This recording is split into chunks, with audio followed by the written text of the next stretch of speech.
Warahmatullahi wabarakatuh. Salam dan bahagia.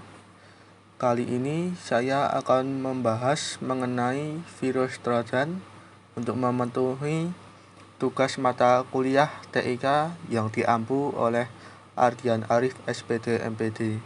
Sebelum ke pembahasan, perlu diketahui kalau virus Trojan ini termasuk golongan yang berbahaya karena sudah merusak sistem tanpa sepengetahuan komputer atau perangkat. Langsung saja kita ke pembahasan. Virus Trojan yang biasa disebut Trojan Horse merupakan sebuah bentuk program yang mereplikasi menyamar sebagai aplikasi jinak. Tidak seperti virus lainnya, Trojan Horse tidak mereka sendiri, mereka bisa merusak dan mengurangi performa komputer Anda seperti virus lainnya. Salah satu jenis yang paling berbahaya dari virus Trojan Horse yaitu program yang mengeklaim untuk membersihkan komputer Anda dari virus, tetapi malah sebaliknya, bukan membersihkan, melainkan memperkenalkan virus ke komputer Anda. Selanjutnya, saya akan menjelaskan mengenai jenis-jenis Trojan. Yang pertama yaitu rootkit, yaitu dengan bekerja dengan menyembunyikan aktivitas tertentu pada sistem komputer. Rootkit ini memungkinkan malware atau virus berjalan tanpa terdeteksi untuk meningkatkan lamanya waktu dan tingkat kerusakan yang dapat diciptakan dari satu kali infeksi. Yang kedua yaitu backdoor, bekerja dengan memberikan kendali jarak jauh secara penuh kepada pemilik sehingga dia dapat mengedit, mengirim, mengunduh, dan menghapus file. Trojan jenis ini sering digunakan untuk membajak perangkat pribadi demi kegiatan kriminal.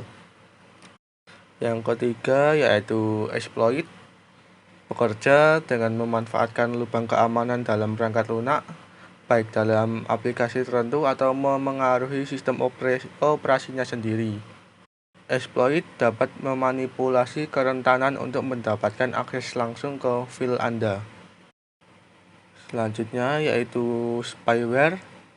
Ini bertujuan untuk mencegat informasi pribadi Anda. Untuk mencapai tujuan ini, spyware menyalin file atau menggunakan layar atau keylogger untuk merekam apa yang Anda ketik dari situs web mana yang Anda kunjungi. Oke, masih dengan jenis-jenis Trojan untuk kelanjutannya. Yang kelima yaitu ransomware. Ransomware sering dilakukan dengan menggunakan virus Trojan. Setelah malware atau virus masuk ke komputer Anda, komputer itu mengunci Anda dari area tertentu. Satu-satunya cara untuk mendapatkan kembali akses ini yaitu dengan membayar sebuah denda. Yang terakhir yaitu DDoS atau singkatan dari distribusi denial of service. Trojan ini akan meminta komputer untuk mengirim permintaan yang tak terhitung jumlahnya ke URL tertentu dengan tujuan membebani server dan mematikan situs. Selanjutnya saya akan menjelaskan ciri-ciri perangkat yang sudah terkena virus Trojan. Yang pertama yaitu bertambahnya spam iklan. Memang jika iklan pada perangkat atau komputer itu sebenarnya sudah hal yang wajar atau biasa. Yang tidak wajar itu jika spam itu terus bertambah dan jumlahnya semakin banyak tak terhitung. Maka dari itu dapat dicurigai kalau perangkat tersebut bisa terkena virus Trojan. Kedua yaitu ada aplikasi yang bertambah sendiri tanpa diunduh, biasanya karena virus Trojan itu sendiri karena sudah menyusup di sistemnya, jadi perangkatnya tahu-tahu sendiri sudah mengunduh aplikasi yang tampak asing. Yang ketiga yaitu sistem tiba-tiba mengalami crash atau sering melambat. Nah, ini patut dicurigai juga Jika komputer atau perangkat bila sering ngehang gitu, bisa dapat diduga perangkat itu sudah terkena virus Trojan. Dan yang terakhir yaitu CPU tiba-tiba mengalami kenaikan penggunaan yang misterius. Jika komputer prosesnya meningkat tanpa alasan, kemungkinan Trojanlah penyebabnya. Maka dari itu, gunakan pemantau aktivitas untuk memeriksa apa yang mengurus CPU. Dan akhiri tindakan jika masalah sudah ditemukan, mencari informasi tentang proses yang tidak Anda kenali untuk menentukan apakah proses itu berbahaya atau tidak.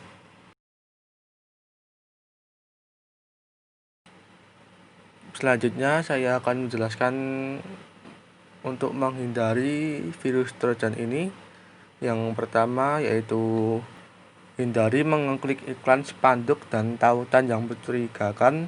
Jangan gunakan URL yang dipersingkat dan pikirkan baik-baik sebelum mengizinkan unduhan apapun. Yang kedua yaitu tetap gunakan sumber terpercaya. Merek terpercaya selalu menjadi opsi yang terbaik. Yang ketiga, menggunakan versi firewall perangkat keras untuk pelindungan akhir. Dan yang terakhir yaitu install antivirus berkualitas tinggi, karena antivirus ini adalah lini pertahanan pertama Anda, jadi penting untuk memiliki yang terbaik.